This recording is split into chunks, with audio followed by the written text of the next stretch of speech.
Nous accueillons maintenant le père Theotokis, moine du monastère de Simonopetra au Mont Athos et prêtre au monastère de Solon dans le Gard.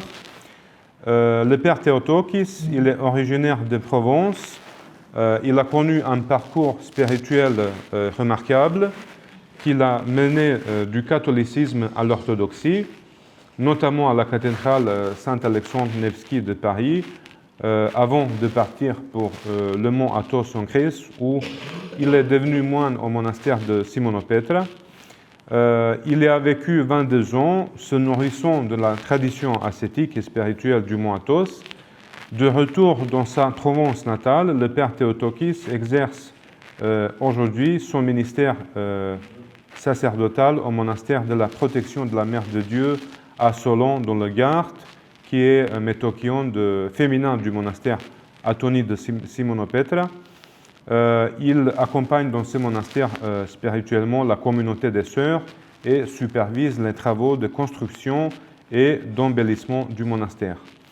Le père Theotokis est l'auteur d'un livre de méditation sur l'année liturgique orthodoxe, Vivant parmi les morts.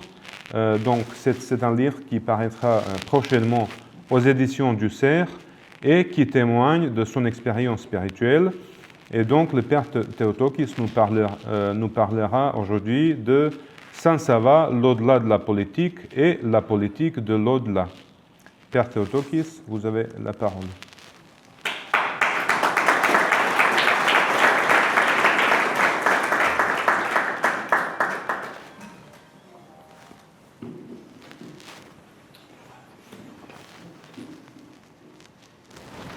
Saint Sava est un prince. Saint Sava est un moine. Saint Sava est un fondateur.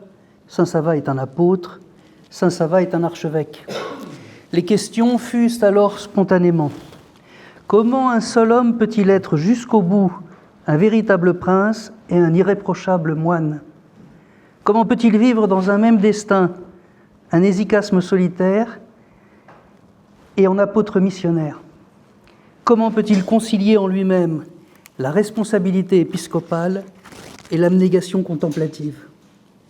Comment peut-il traverser son siècle comme père spirituel de l'Église et participer activement à la paternité séculière du peuple serbe? Comment peut-il faire se rencontrer sur la même page de l'histoire la localité du royaume des Serbes et l'universalité du royaume de Dieu? En nous faufilant dans ce défilé, nous constatons qu'avec Saint Sava, ces oppositions apparentes sont en réalité des contributions généreuses. Le prince est pleinement prince parce qu'il est saint. Et le saint est totalement saint parce qu'il est aussi un prince. L'ermite, du fond de son refuge, diffuse de la lumière dans tout l'univers parce que sa prière est en plein cœur de l'assemblée ecclésiale. Le prophète agit sur le monde parce qu'il est hors d'atteinte de sa mondanité. L'apôtre annonce la commune résurrection parce qu'il est mort à lui-même. L'autorité du souverain baptise son peuple et lui donne son nom parce que lui-même, le chef au pouvoir, est baptisé dans l'humilité du Seigneur des puissances. L'Église locale est universelle parce qu'elle est plantée dans la terre abreuvée du sang de ses pères et de ses mères. L'Église universelle, la terre intemporelle des vivants, n'est pas une fiction imaginaire quand elle est restée enracinée dans la terre historique de ses propres défunts. La résurrection passe par la cruauté de la mort, elle dépasse les prétentions de la mort, elle outrepasse sa dynastie. Comme intervenant, je me dois de me présenter succinctement. Durant mon enfance et mon adolescence, je cherche Dieu en qui je ne crois pas. Pourtant, je voudrais vraiment que Dieu soit. Par la suite, j'entame des études de philosophie pour en finir avec le souci de Dieu. Après la licence, je conclus que l'existence de Dieu échappe aux aptitudes de mon intellect. Je vis dans un monde, il est vrai, d'opinion et non de foi. Je décide alors de pratiquer la prière, même sans la foi. Je persévère dans un désert aride intérieur. L'orthodoxie que je viens de rencontrer me console. Sa théologie a la saveur de la joie. Dieu ne tarde pas à répondre à la conversion qui s'opère en moi sans que je m'en doute. Dans le désarroi de ma réflexion s'impose une révélation, elle a lieu. Ensuite, je pars très rapidement pour le mont Athos, j'y suis baptisé et tonsuré. 20 ans après, mon monastère me propose d'aller aider et servir la dépendance féminine de Solan pour 1 an ou 2. J'y suis depuis 20 ans jusqu'à ce jour. Au mont Athos, à Simonos Petra, avant mon arrivée et bien après, viennent souvent pour quelques jours ou quelques heures des hommes de l'église serbe, disciples du saint Justin Popović. Ce sont indéniablement des personnes, des prêtres, puis des évêques qui n'opinent pas. Ils ne survolent pas leur propre foi, ils l'incarnent et l'interprètent. Je les écoute et les observe avec une grande attention pendant toutes ces années. Durant 2 décennies, je les étudie, comme les moines de Kilandar que je fréquente aussi. Les Serbes sont impressionnants. Ils portent avec fierté la vaillance de la croix et l'ivresse de la résurrection. On dirait des chevaliers de la foi. Ils n'ont pas peur. Si le sentiment d'être libre passe par une totale absence de la peur, alors ces Serbes semblent vraiment libres. Plutôt que de dire qu'ils sont en guerre, on remarque qu'ils vivent dans la guerre. Ces hommes d'église côtoient de vrais dangers de mort, mais ils ne manquent ni de paix ni d'espérance. Leur foi est active, féconde, prophétique, pascale. Quand on les voit pendant les affrontements en Serbie et après la guerre jusqu'à nos jours, on les imagine dans la prophétie du grand samedi, à l'aube du dimanche de la résurrection. La prophétie est clamée dans l'Église. Les cadavres recouvrent le champ de bataille, la mort croit avoir fini son travail, mais Ézéchiel est là. Les évêques sont là, le peuple serbe est là, dans une seule et même prophétie de la commune résurrection. Les os se rassemblent, les chairs se réunissent, les corps se relèvent, le Christ et tout son peuple remontent de la mort, les hommes, les femmes, les enfants, les vieillards et les adolescents font éclater les portes de l'Hadès. Saint Sava et les évêques, les moines, le peuple d'hier et d'aujourd'hui ne cessent de psalmodier, de clamer, de crier dans le chant même des pires afflictions la doxologie sans fin du Christos Voskrese, Christos Anesti, le Christ est ressuscité. À l'époque, moine étranger du mont Athos, je suis un spectateur ravi des évêques serbes qui visitent si régulièrement la Sainte Montagne. Ils auraient pu être les héros d'une tragédie antique, des héros trompés par la raison des dieux et prêts à se donner la mort. Ils jonchent les corps de leurs morts dans une guerre interminable, mais ces évêques, ces épiscopes, ces visionnaires de leur peuple étaient et sont encore des prophètes universels de la commune résurrection de tous les peuples dans le royaume qui était, qui est et qui vient. Je ne pouvais pas prendre la parole au sujet de Saint Sava sans me souvenir de leur successeur et digne héritier, dont j'ai pu admirer la carrure spirituelle. Je voudrais consacrer à leur mémoire le plaisir de méditer sur la sainteté du premier archevêque de la Serbie et père de l'Église, oui, père de l'Église, père des Serbes et de tous les peuples. Que venaient faire en particulier ces évêques serbes à Simonos Petra ? Ils venaient rencontrer l'ancien Emilianos, l'higoumène du monastère. Ils le connaissaient et se référaient à son discernement. Moi aussi, c'est en référence à Hieronda Emilianos que je veux apprécier l'originalité de la sainteté de l'archevêque Sava et vous en rendre compte aujourd'hui. Nous connaissons tous la biographie de Saint Sava. Ce qui distingue cette vie, c'est la complicité d'extrémités existentielles qui semblerait à première vue totalement contradictoire. Il fait partie de la noblesse temporelle de son peuple, il devient le serviteur intemporel du royaume de Dieu. Très jeune, il abandonne les richesses de son rang et l'exercice du pouvoir que lui assigne sa famille. Il s'enfuit contre leur gré, il est tonsuré au mont Athos, il est moine parmi les moines, pauvre parmi les pauvres. Il entre dans l'esprit des béatitudes du Seigneur Jésus-Christ. Le mont Athos, depuis des siècles, vit sous la loi spirituelle qui s'exprime clairement dans les paroles du Christ au bord du lac de Tibériade. Dès lors, le moine Sava n'aura pas d'autre loi. Dorénavant, il veut être totalement démuni et indigent, tandis qu'il enrichit la Sainte Montagne.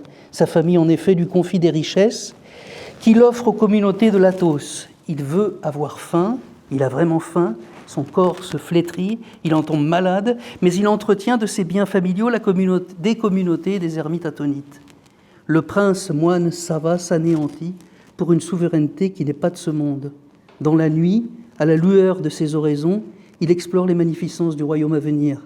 Le désert de l'Athos l'abreuve et le baptise des eaux vivantes de l'au-delà. La Sainte Montagne est une école de l'avenir. On y enseigne la politique de la Jérusalem d'en haut. À partir de là, la citoyenneté de Saint Sava et sa stratégie politique deviendront eschatologiques. Il invite son père à venir le rejoindre, il inspire son père à lâcher le pouvoir, le roi Némania devient le père Siméon, le moine Siméon devient Saint Siméon le Muroblite. Sava inspire dans ce même mouvement ses propres frères et neveux pour porter avec intégrité la responsabilité du règne séculier. Selon lui, les rois se doivent d'être les diacres de la félicité des peuples. Le moine Sava n'a plus qu'un seul désir, habiter les demeures du Père qui est aux cieux. Cependant, son ordinaire quotidien est de construire des demeures pour ses pairs, les moines de son peuple et de tous les peuples. La nuit, il prie comme un hésychaste. Le jour, il est en souci comme un fondateur et un bâtisseur. Le soir, il ferme sa porte pour se retrouver seul avec son Seigneur. Au matin, il ouvre sa porte pour conduire au Seigneur les hommes qu'il sollicite. Le moine Sava n'a pas d'ambition pour lui-même, il n'a pas de dessein personnel pour sa propre biographie. Au Mont Athos, il s'est retiré de l'histoire temporelle. L'Éternel peut en faire un saint, il en fait d'abord un prêtre.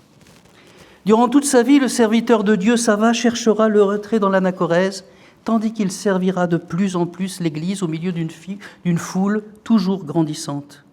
Comme un aigle blessé, il veut se retirer dans l'altitude de son ermitage, mais trop souvent, il doit voler au secours de son peuple sur les chemins de son apostolat. Il ne demande que le silence de la contemplation, et Dieu lui prête non seulement la clameur d'un prophète, mais aussi le kérygme d'un apôtre et les péripéties qui vont avec. Il ne veut rien pour lui-même et de plus en plus le Christ charge son âme de charisme pour les mettre au service des besoins de l'Église.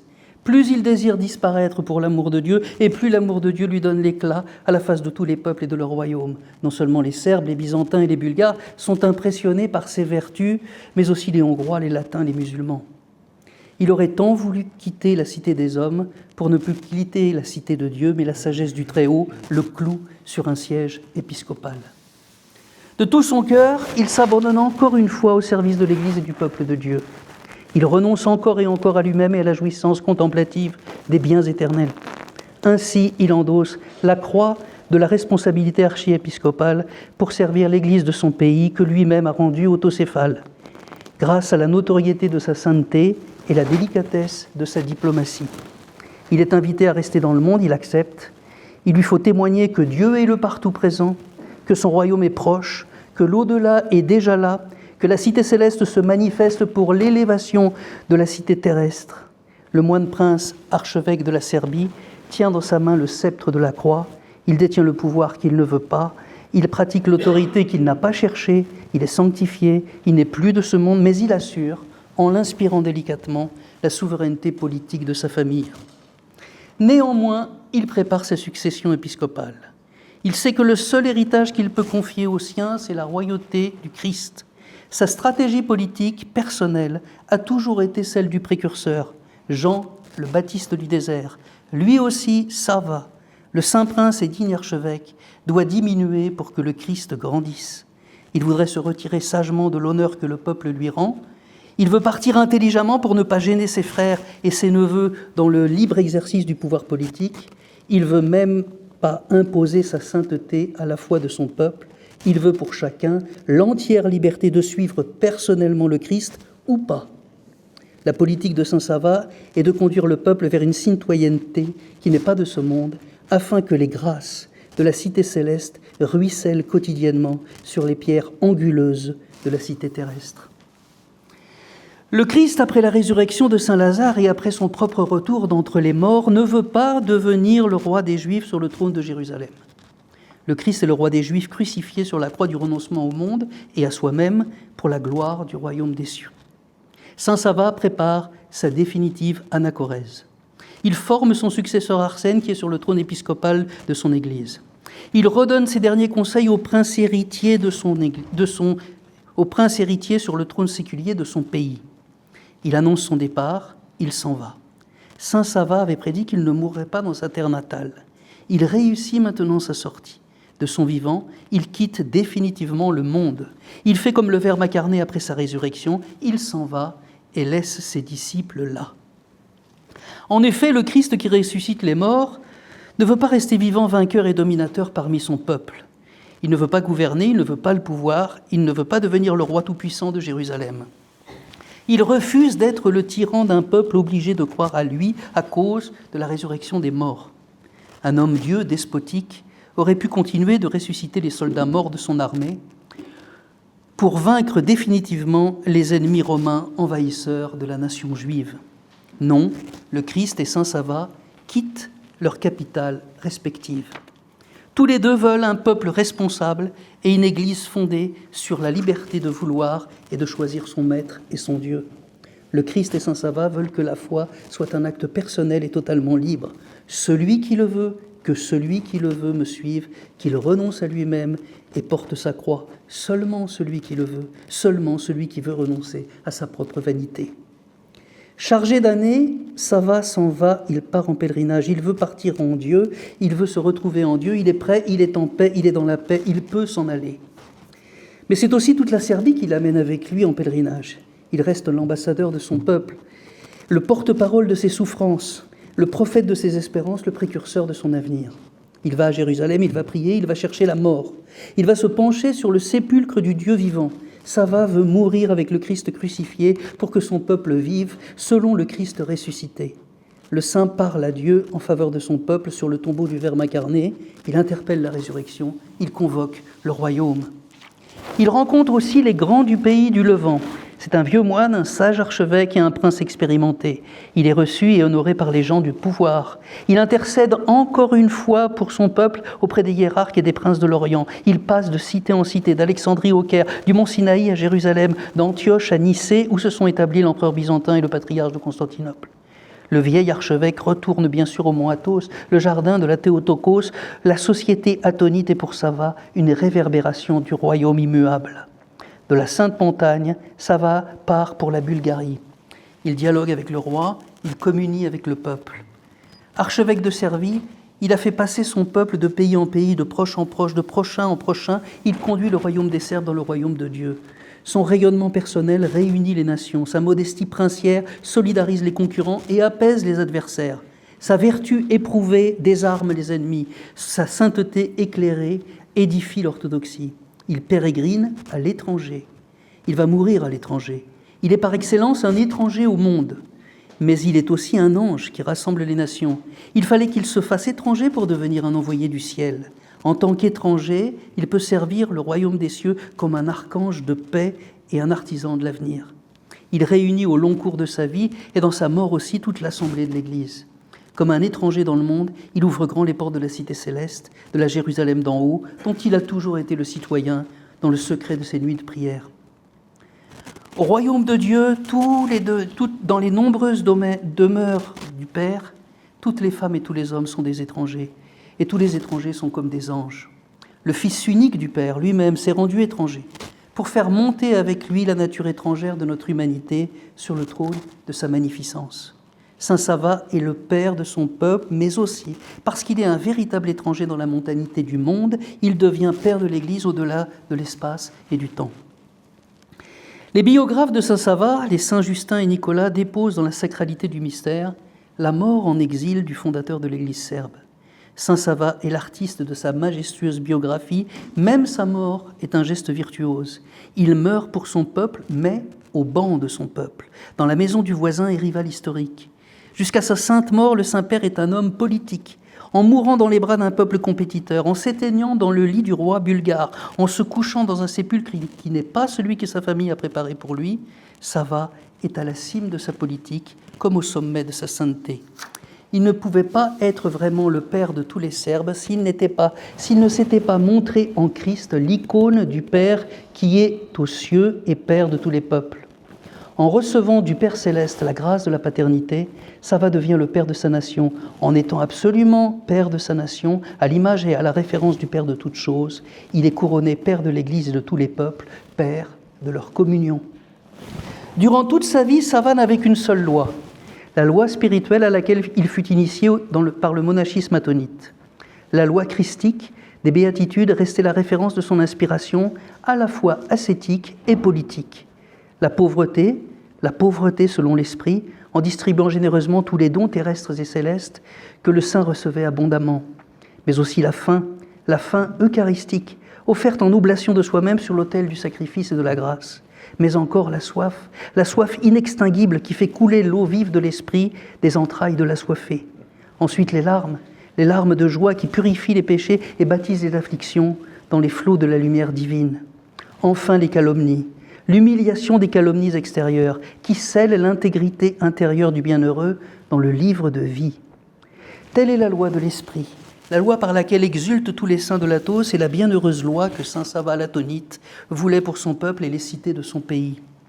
Jusque dans la mort, le prince et le moine, l'ascète et l'archevêque, le père des Serbes et le père de l'Église suit le Christ, il renonce à tout ce qui le concerne, il suit seulement le Christ, il le suit jusqu'au dehors, hors les murs, hors du campement, hors de son pays, mais pour son pays et tous les pays dans l'unité du royaume des cieux.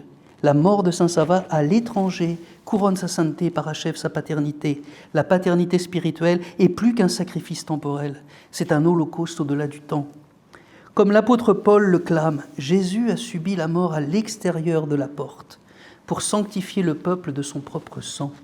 L'apôtre continue, hors du campement, sortons-nous aussi avec lui, hors les murs, à l'extérieur de la porte, hors frontières, Sava est mort pour son propre peuple en s'écriant avec l'apôtre. Nous n'avons pas ici de cité immuable, mais nous demandons la cité qui est à venir. Que saint Sava de Serbie ait voulu mourir à l'extérieur de la porte, hors de son pays, signifie toute la noblesse d'un homme qui n'est plus du monde, mais qui meurt hors frontières, pour qu'un monde sans frontières, un monde sans guerre, un monde sans déclin, ne soit pas étranger à son propre pays. La connaissance et le respect de la diversité des peuples est indispensable pour donner corps à une intention d'unité. L'honneur fait à la distinction des peuples et de leurs frontières est la condition sine qua non des peuples d'une possible coopération mutuelle dans un esprit de communion. Le royaume des cieux est le désir de Dieu. Son unité est fondée sur la distinction sacrée des singularités qui composent son union. Si la diversité n'était pas honorée, l'unité ne serait qu'une plate bouillie. Il fallait que saint Sava soit la matrice de la Serbie et le ventre de son peuple particulier pour qu'il devienne avec le Christ un père parmi les pères, père de l'Église et de tous les peuples diversifiés. L'abbé Emilianos, de bienheureuse mémoire, avait une vision grande ouverte de l'orthodoxie. Pour lui, la foi orthodoxe n'est pas uniquement le privilège historique de quelques nations, mais une perpétuelle révélation en cours de route pour l'avenir de toute l'humanité. Selon lui, avant d'être un territoire géographique, propriété nationale de la Grèce, le mont Athos est une terre ecclésiale, une terre d'accueil et de fécondité spirituelle pour tous les peuples orthodoxes de langue et de culture variées.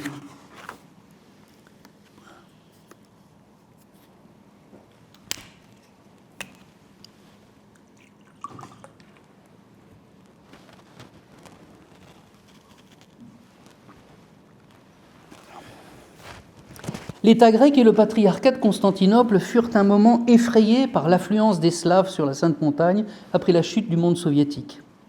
D'un commun accord, ces deux autorités voulaient exercer un contrôle et un droit de veto sur les personnes étrangères qui désiraient demeurer dans la péninsule attonite. L'higoumène Emilianos devint l'un des porte-paroles les plus convaincants pour promouvoir la liberté et protéger l'autorité des monastères attonites en ce qui concerne leur propre population. Il s'opposa à l'ingérence du patriarcat. Le père de Simonos Petra voulait préserver la responsabilité souveraine des higoumènes de l'Athos au sujet des personnes qui pouvaient, si elles le désiraient, rester et habiter sur la terre de leur monastère. Le père Emilianos faisait montre d'une grande intensité de vie intérieure. C'était un hésychaste sans jamais manquer, comme saint Sava, d'être le père des enfants que Dieu lui a confiés. En tant qu'homme de prière, il avait curieusement une admiration persistante pour les saints de l'histoire qui étaient mêlés à des responsabilités ou des dissensions politiques. Cela intriguait ma sensibilité, attirait mon attention et captait ma curiosité. Saint Cyril d'Alexandrie, Saint Théodore Studite, Saint Photios de Constantinople et bien d'autres comme Saint Sava de Serbie étaient particulièrement estimés par le Hiéronda. Le silence qui entourait cette admiration augmentait pour moi son importance. Je cherchais des indices pour mieux comprendre. Une fois ou deux, le Hiéronda laissa s'échapper sur ce sujet un mot, Evgenia. Je savais que la notion de noblesse spirituelle était fondamentale pour le père Emilianos. Néanmoins, en grec moderne, le mot Evgenia signifie simplement politesse. Quand nous lui demandions si l'Evgenia voulait dire une pratique des règles de bonne conduite et des usages du savoir-vivre, le Hiéronda nous signifiait que non. Non. L'Evgenia est bien plus que le résultat d'une bonne éducation. C'est un véritable charisme, un charisme visionnaire, un charisme qui voit tout, qui embrasse le tout, qui unit tout, les femmes, les hommes et toute la création dans le sein du Père et Créateur de toutes choses. Il s'agit d'un charisme par excellence ecclésial et politique. Un Evgenis ressent les autres en lui-même. Il expérimente tout le réel en lui-même. Il aime tout le monde comme lui-même. Il pense le tout, il vit le tout. Il est spontanément solidaire, naturellement holistique. Il communie avec toute la profondeur du monde créé, comme avec les rayonnements incréés de la communauté trinitaire. C'est justement cette amplitude de vision et d'union qui donne à l'Evgenis une légitimité politique. En me plongeant dans la vie de saint Sava, c'est l'Evgenia, selon Hieronda Emilianos, qui me semble caractériser la stature spirituelle du père temporel et spirituel de la Serbie. Saint Sava, homme d'abnégation pour lui-même et d'autorité sur les autres, m'apparaît être une vivante incarnation de l'Evgenia spirituelle qu'admirait tant le Hieronda Emilianos. Saint Païsios, de son côté, honorait beaucoup une vertu parente de l'Evgenia. Il tenait beaucoup et la vantait constamment. Il la nommait Archondia, une vertu de souverain. Là encore, un véritable charisme. Ce charisme est la grâce de l'archonte, Archondia. Une grâce de maturité, de responsabilité, de générosité et de libéralité céleste, que seul un être accompli dans la plénitude de l'âge du Christ peut développer et offrir de son vivant à notre environnement terrestre. De fait, Archondia et Evgenia impriment de leur sceau toutes les étapes de la biographie de saint Sava. Ces charismes ont fait de lui un saint politicien de la cité céleste. Être Evgenis pourrait se traduire en français par être bien né. Un Evgenis est quelqu'un de bonne naissance. Il est venu au monde dans la noblesse d'une digne lignée. Cette traduction en langue française, par référence étymologique à la naissance, nous permet de poser une question simple. Bien né, mais de qui ? Sava est né d'un roi, dont jamais il ne se dédiera. Ce roi, Sava en a fait un moine et un saint, saint Siméon le Myroblite. Sava a fait aussi de son frère un saint, le saint roi Stéphane. Sava a inspiré sa mère de devenir une sainte moniale. Nous sommes dans une lignée, non pas seulement de nobles, mais maintenant de saints. Qui est le père géniteur de cette sainte génération ? Dans l'Évangile selon saint Jean, le Christ dit à Nicodème, « Je te le dis, si quelqu'un ne naît pas d'en haut, il ne peut pas voir le royaume des cieux. » Nicodème demande alors, « Comment un homme peut-il naître à nouveau quand il est déjà vieux ?» Le Christ répond, « Celui qui est né de la chair est chair, et celui qui est né de l'esprit est esprit. » Oui, cela convient tout à fait au noble Sava. Voilà un homme né de l'esprit. Toute sa vie, il naît constamment de Dieu. Il est le bien-né par excellence. Tous les âges de sa biographie sont une continuelle naissance, issue de la matrice de l'esprit. Depuis l'esprit de Dieu, Sava est le père du roi son père, père de la reine sa mère, père du grand Joupan et roi son frère, père des princes et ses neveux, père de tous les peuples, père de toute l'Église. Il est perpétuellement le bien-né. Il est né de Dieu, Evgenis au plus haut point, mais pas seulement. Il est aussi Archondas. Il est Seigneur. Il est à l'âge du Christ. Il est Christ. Il se trouve dans la clameur du prophète Isaïe. Archonirinis patir tu melondoseonos, l'archonte de la paix et père du siècle à venir. Il a acquis toute la maturité et la sagesse d'un guide expérimenté. Il connaît le chemin pour l'avoir éprouvé. Il s'est battu, il a vaincu. Il n'est pas seulement né de l'Esprit de Dieu, il a grandi en Christ. Il est arrivé à la maturité du Fils unique du Père. Il est dans la plénitude de l'âge du Christ. Il est archonte avec le Christ. Il est archange avec l'ange du Grand Conseil, Omegalis Vulis Angelos.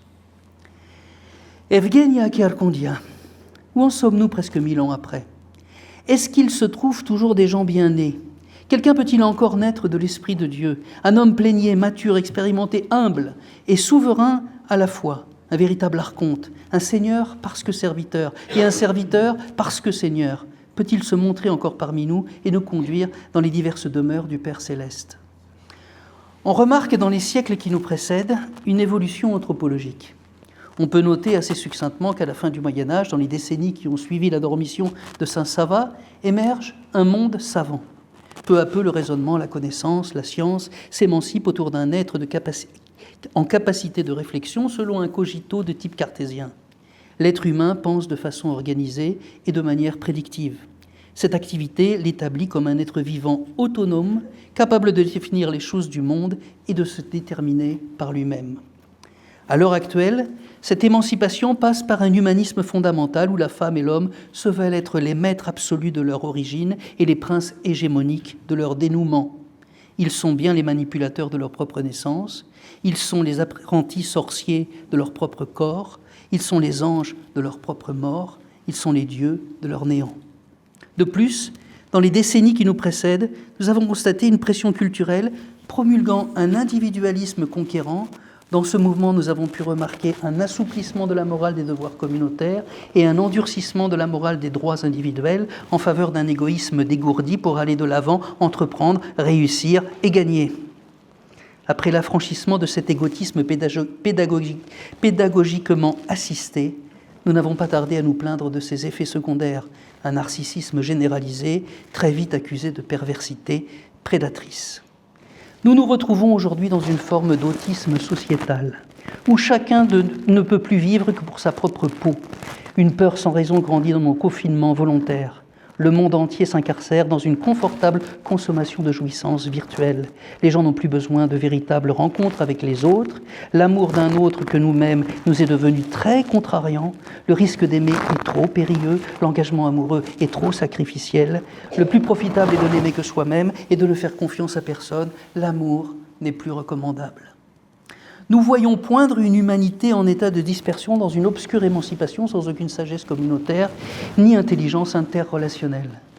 Nous discernons la montée d'un règne de la distance, l'avènement d'un état de promiscuité glacée sans aucune proximité.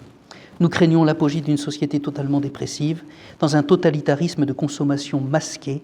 Nous avançons dans un inéluctable enfer de solitude à plusieurs, sans aucun visage à retrouver.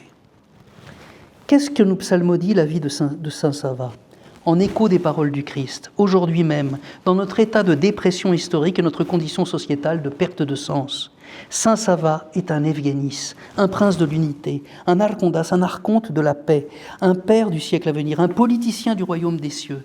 Il ne cesse de proclamer une double réalité. Premièrement, l'archétype du royaume des cieux n'est effectivement pas de ce monde. Deuxièmement, l'esprit politique de la cité de Dieu peut visiter les âges et les sociétés de notre histoire temporelle. Son paradigme peut inspirer nos visées et instruire nos intentions politiques.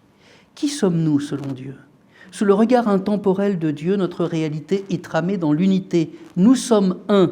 Nous ne sommes pas seulement proches, nous sommes les uns dans les autres. Nous sommes dans toute la création et toute la création est en nous. Depuis l'ascension de Jésus-Christ avec notre chair, nous sommes aussi dans la lumière incréée. La Sainte Trinité nous a accueillis. Tel est le plan prophétique et politique du Saint Prince Sava, l'unité dans la diversité. Quand quelqu'un naît du Saint-Esprit, cet être bien-né est immergé dans la grâce. Les flux de la lumière lui révèlent un monde transfiguré. Il est baptisé dans l'étreinte nuptiale du Dieu fait chair. Son corps et sa personnalité s'harmonisent organiquement avec le corps du Christ ressuscité. Ce saint n'a plus de prière, il a tout.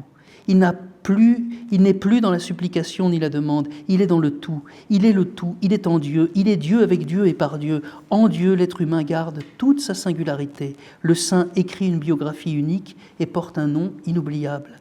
Il clame à la suite du Christ, il s'écrie avec le Christ, venez, venez dans l'unité, venez afin que nous soyons un, que nous soyons tous unis, venez les éloigner, venez les distancer, venez les confiner, les verrouiller, les déprimer, les égarer, les affliger. Si vous le voulez, venez, seulement si vous le voulez. Écoutez la parole, écoutez encore. Vous vous êtes épuisé à force de vous écouter vous-même. Cessez de vous écouter si vous le voulez. Écoutez le Logos, suivez son harmonie, chantez sa mélodie, faites comme il vous dit. Le Logos fait ce qu'il nous dit.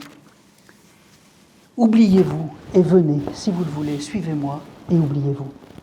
Cette proposition divine ou humaine caractérise le parcours de Saint Sava. Elle est tout le contraire de l'autisme volontaire vers lequel tend notre civilisation quand elle baptise notre égotisme dans sa fontaine de jouvence technologique.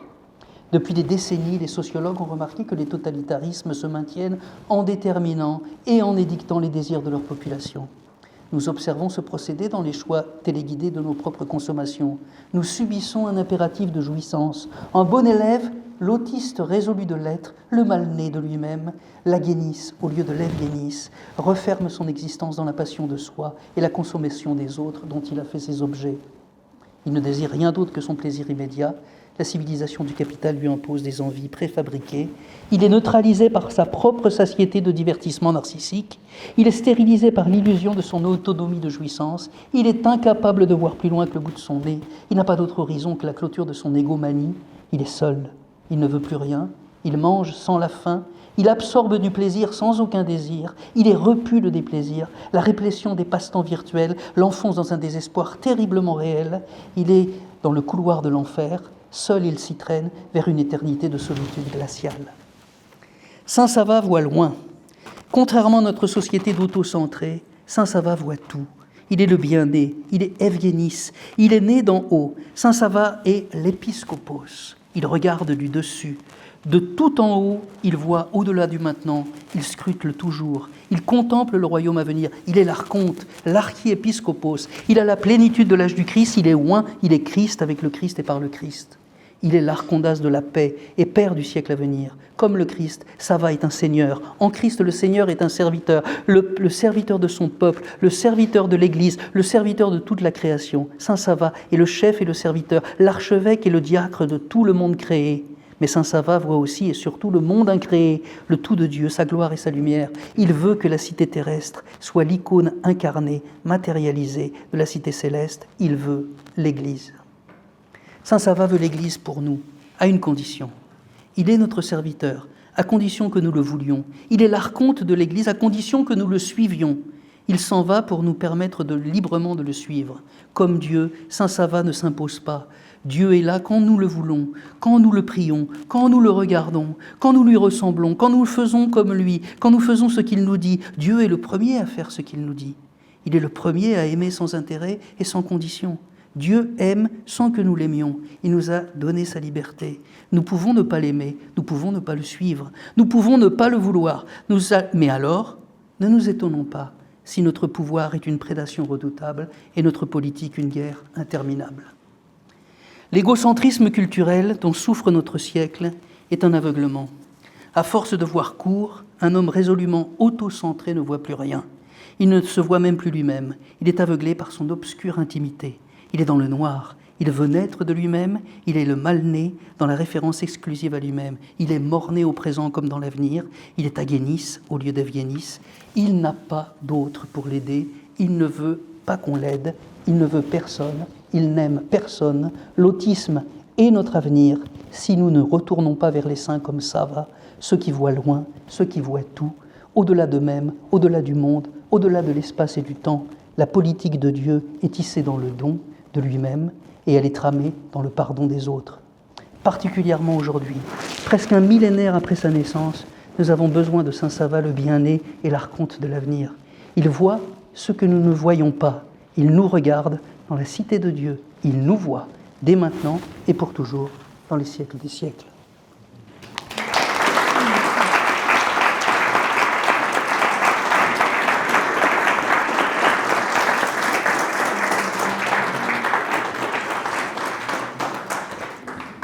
Cher Père Théotokis, merci beaucoup pour cette réflexion profonde et vivante. Donc, à travers votre expérience de la vie atonite, vous nous avez transmis la compréhension de cette dimension essentielle de Saint Sava. Donc, comment il a su unir, au-delà de la politique, cette vie spirituelle, contemplative qu'il a vécue sur le mont Athos, avec la politique de l'au-delà. C'est-à-dire l'engagement concret dans le monde, dans sa nation pour y incarner le royaume de Dieu.